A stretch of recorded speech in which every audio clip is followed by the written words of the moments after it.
ಖಾಲಿಯಾಯ್ತಾ ಸಿದ್ದರಾಮಯ್ಯ ಸರ್ಕಾರದ ಖಜಾನೆ? ಗ್ಯಾರಂಟಿ ಸರ್ಕಾರದಲ್ಲಿ ಸರಿಯಾಗಿ ಸಿಗ್ತಿಲ್ಲ ಸಂಬಳ.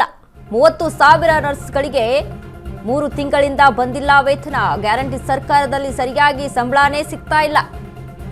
30,000 ನರ್ಸ್ಗಳಿಗೆ 3 ತಿಂಗಳಿಂದ ವೇತನ ಬಂದಿಲ್ವಂತೆ. 1 ತಿಂಗಳ ಸಂಬಳ ಕೈಗೆ ಸಿಗದಿದ್ರೆ 108 ತಾಪತ್ರಯ. ಅಂತದ್ರಲ್ಲಿ 3 ತಿಂಗಳಿಂದ ಸಂಬಳ ನೀಡದ ಸರ್ಕಾರ. ಗುತ್ತಿಗೆ ಆಧಾರದಲ್ಲಿ 30,000 ಶುಶ್ರೂಷಕರು ಸೇವೆಯನ್ನ ನಡೆಸ್ತಾ ಇದ್ದಾರೆ. 3 ತಿಂಗಳಿಂದ ಸಂಬಳವಿಲ್ಲದೆ ನರ್ಸ್ಗಳ ಗೋಳಾಟ. 15ರಿಂದ 20 ವರ್ಷಗಳಿಂದ ಗುತ್ತಿಗೆ ಆಧಾರದಲ್ಲಿ ಸೇವೆಯನ್ನ ಸಲ್ಲಿಕೆ ಮಾಡ್ತಾ ಇದ್ದಾರೆ. ಸೇವೆಯಿಂದ ಕೈ ಬಿಡುವ ಆತಂಕವು ನೌಕರರಿಗೆ ಕಾಡ್ತಿದೆಯಂತೆ. ಸರಿಯಾಗಿ ಸಂಬಳ ಕೊಡ್ತಿಲ್ಲ, ಕೆಲಸವು ಗ್ಯಾರಂಟಿ ಇಲ್ಲ. ಕೆಲಸದಿಂದ ತೆಗೆದು ಮತ್ತೆ ಪರೀಕ್ಷೆ ನಡೆಸ್ತೇವೆ ಅಂತಾರೆ. ಕೊಡುವ ಸಂಬಳವು ಲೇಟು, ಅದು ಸರಿಯಾಗಿ ಕೊಡ್ತಿಲ್ಲ. ಮೊದಲೆಲ್ಲ 20ನೇ ತಾರೀಕಿಗೆ ಸಂಬಳ ಕೊಡ್ತಿದ್ರು. ಇದೀಗ ನವೆಂಬರ್ನಿಂದಲೂ ನಮಗೆ ಸಂಬಳ ಕೊಡ್ತಿಲ್ಲ ಅನ್ನುವಂಥದ್ದು ನರ್ಸ್ಗಳು ಹೇಳ್ತಾ ಇದ್ದಾರೆ. ಆರೋಗ್ಯ ಇಲಾಖೆ ನಡೆಯಿಂದ ಕಂಗಾಲಾದ ನೌಕರರು. ಇದೀಗ ಗ್ಯಾರಂಟಿ ಸರ್ಕಾರದಲ್ಲಿ ಖಾಲಿ ಆಯ್ತಾ ಖಜಾನೆ ಅನ್ನುವಂಥದ್ದು. ಯಾಕಂದ್ರೆ ಗ್ಯಾರಂಟಿಗಳನ್ನ ಪೂರೈಸಿದಂತ ನಮ್ಮ ಕಾಂಗ್ರೆಸ್ ಸರ್ಕಾರ ಏನಿದೆ, ಆಡಳಿತಾರೂಢ ಕಾಂಗ್ರೆಸ್ ಸರ್ಕಾರ ಸಂಬಳವನ್ನ ಸರಿಯಾಗಿ ಕೊಡ್ತಾ ಇಲ್ಲ. 30,000 ನರ್ಸ್ಗಳಿಗೆ 3 ತಿಂಗಳಿಂದ ಅಲ್ಲಿ ವೇತನ ಬಂದಿಲ್ವಂತೆ. 1 ತಿಂಗಳ ಸಂಬಳ ಸಿಗದಿದ್ರೇನೆ 108 ತಾಪತ್ರಯ ಇರುತ್ತೆ. ಆದ್ರೆ 3 ತಿಂಗಳಿಂದ ಇಲ್ಲಿ ಸಂಬಳನೇ ಕೊಟ್ಟಿಲ್ಲ. ಇನ್ನು ಕೆಲಸನಾದ್ರೂ ಗ್ಯಾರಂಟಿ ಆಗಿದೆ ಅಂತ ಅಂದ್ರೆ ಅದು ಕೂಡ ಗ್ಯಾರಂಟಿ ಇಲ್ಲ. ಗ್ಯಾರಂಟಿ ಸರ್ಕಾರ ಕೆಲಸಕ್ಕೂ ಕೂಡ ಅಲ್ಲಿ ಗ್ಯಾರಂಟಿಯನ್ನ ಕೊಟ್ಟಿಲ್ಲ. ಇನ್ನು ಅದರಂತೆಯೇ ಮತ್ತೆ ಪರೀಕ್ಷೆಯನ್ನ ನಡೆಸ್ತೇವೆ ಅಂತ ಹೇಳ್ತಾರೆ. ಯಾಕೆ ಸಂಬಳ ಕೂಡ ಅಲ್ಲಿ ಲೇಟು, ಇನ್ನು ಕೆಲಸ ಕೂಡ ಅಲ್ಲಿ ಗ್ಯಾರಂಟಿ ಇಲ್ಲ. ಹೀಗಾಗಿದ್ರಿಂದ ನಮಗೆ ತಾಪತ್ರಯ ಆಗ್ಬಿಟ್ಟಿದೆ. 15ರಿಂದ 20 ವರ್ಷಗಳಿಂದ ಗುತ್ತಿಗೆ ಆಧಾರದಲ್ಲಿ ಸೇವೆಯನ್ನ ಸಲ್ಲಿಕೆ ಮಾಡಿದ್ದೇವೆ.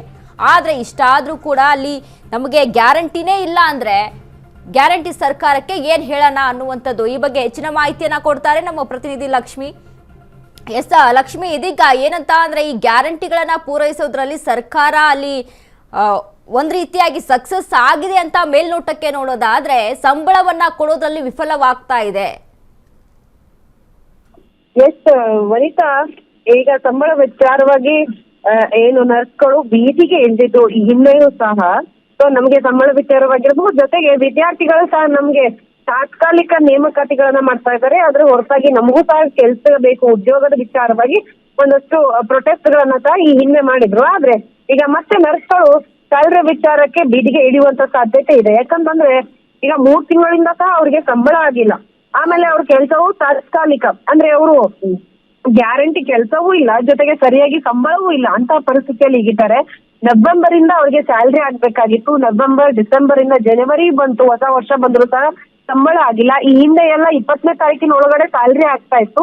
ಆದ್ರೆ ಇದೀಗ ಸರ್ಕಾರದ ಈ ನಡೆ ಎಲ್ಲೋ ಒಂದ್ ಕಡೆ ನಮ್ಗೆ ಹೊಡೆತ ಬೀಳ್ತಾ ಇದೆ. ಸರ್ಕಾರ ಗ್ಯಾರಂಟಿ ಯೋಜನೆಗಳನ್ನ ತಂದ್ಬಿಟ್ಟು ನಮಗೋಣೆ ಆಗ್ತಾ ಇರೋದನ್ನ ನಮ್ಮ ಮೇಲೆ ಆಗ್ತಾ ಇದಾರ ಅನ್ನುವಂತ ಅನುಮಾನ ಸಹ ಈಗ ಸದ್ಯಕ್ಕೆ ಶುರುವಾಗಿರುವಂತದ್ದು. ಯಾಕಂತಂದ್ರೆ ಆ ಗ್ಯಾರಂಟಿ ಯೋಜನೆಗಳಿಂದಾಗಿ ಏನೋ ಸರ್ಕಾರಕ್ಕೆ ಒಂದಷ್ಟು ಹೊಡೆತ ಬೀಳ್ತಾ ಇದೆ.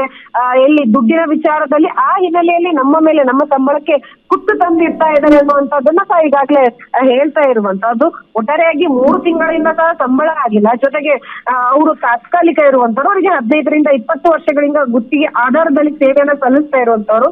ಸೊ ಅವರಿಗೆ ಕೆಲಸವೂ ಗ್ಯಾರಂಟಿ ಇಲ್ಲ, ಜೊತೆಗೆ ನಮ್ಮ ಸ್ಯಾಲರಿಯೂ ಕರೆಕ್ಟ್ ಆಗ್ತಾ ಇಲ್ಲ ಅನ್ನುವಂಥದ್ದು. 1 ತಿಂಗಳ ಡಿಲೇ ಆದ್ರೆ ಪರವಾಗಿಲ್ಲ, ಹೇಗೋ ಜೀವನ ನಡೆಸಬಹುದು. ಆದ್ರೆ 3 ತಿಂಗಳು ಸಹ ಸ್ಯಾಲರಿ ಡಿಲೇ ಆದ್ರೆ ಇದಕ್ಕೂ ಕಷ್ಟ ಆಗುತ್ತೆ ಅಂತ ಹೇಳಿ ಈಗಾಗ್ಲೇ ಏನು ತಮ್ಮ ಅಳಲನ್ನ ತೋರ್ಕೊಂಡಿದ್ದಾರೆ. ಆರೋಗ್ಯ ಇಲಾಖೆ ನಡೆಯಿಂದ ಸಾಕಷ್ಟು ಬೇಸತ್ತಿದ್ದಾರೆ.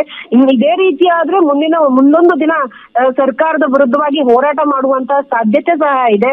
ಸೊ ನೋಡ್ಬೇಕು, ಬೆಂಗಳೂರಿಗೆ ಎಲ್ಲ ನರ್ಸ್ಗಳು ಲಗ್ಗೇಟು ಮತ್ತೆ ಹೋರಾಟಕ್ಕೆ ಮುಂದಾಗ್ತಾರ ಅಥವಾ ಸರ್ಕಾರ ಇವರ ಸಮಸ್ಯೆಗೆ ವೇಗವಾಗಿ ಏನಾದ್ರೂ ಪರಿಹಾರ ಕೊಡುತ್ತಾ ಅನ್ನುವಂಥದ್ದು. ವನಿತಾ, ಧನ್ಯವಾದಗಳು ಲಕ್ಷ್ಮಿ ನಿಮ್ಮೆಲ್ಲ ಮಾಹಿತಿಗೆ.